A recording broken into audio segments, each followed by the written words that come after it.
the PX270, and this is probably the most interesting handheld type standard video camera that's come out in several years. It's got just about every feature we've ever put into a shoulder mount camera in the handheld form factor, and it's the first camera of that size and shape to employ the AVC Ultra codec, and so it has all of the old HD codecs that we've had, plus the things like AVC Intra 50 and 100 and DVC Pro HD, but it also has some long GOP formats that will allow us to go much lower data rates than that, and it's still very good quality. And then it will there's an optional codec to be able to go to 200 megabits, so you get something that's like a D5 quality in a small camcorder.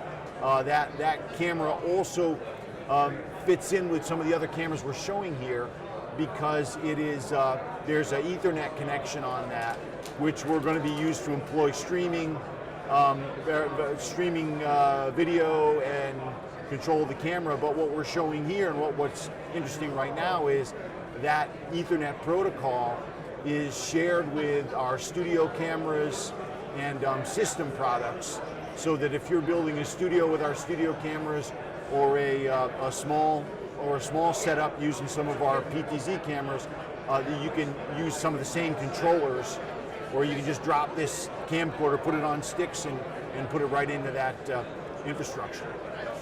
New for us in the US, we're now selling the 6000, which is our first 2ME switcher.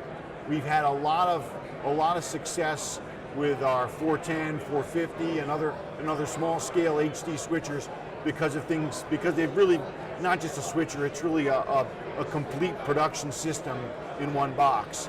And meaning it's got a full 10-bit keyer in there, built-in multi-viewer, just about everything that you'd want to use is built into that. And so we've taken that and gone to a full 2ME switcher in that, because there's been a lot of demand for a more full-size switcher on that.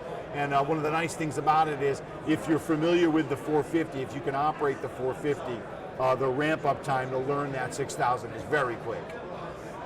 And I think as long as, and along with that in studios, is we're also showing our 3800 studio camera system.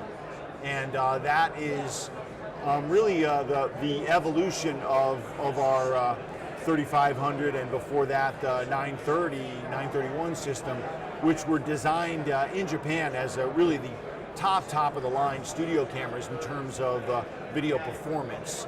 And but where in the US we were really having most of our successes in smaller markets and in house of worship and those kind of things. And so what we've done is we've gotten the pricing in that competitive with the products that are selling in those markets, but we maintain that same kind of video quality.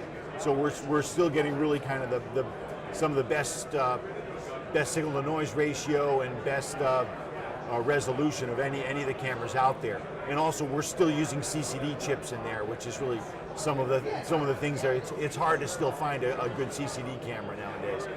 I briefly referred to our PTZ cameras, and I think the most popular one of those in broadcast is the HE120. So that's a built-in all-in-one pan-tilt zoom camera that has an HD SDI out and HDMI out, and that is part of our full line of pan-tilt zoom cameras that are all controlled over an IP network. So I can control with one controller, and we're showing the RP120. With that one controller, I can control up to 100 cameras, and all I got to do is set up an Ethernet hub. And so it's just very, very easy to deploy, and very easy to add on to as you go. Once again, that's compatible with the 3800 and compatible with the 270, and also with the 5000, the PX5000,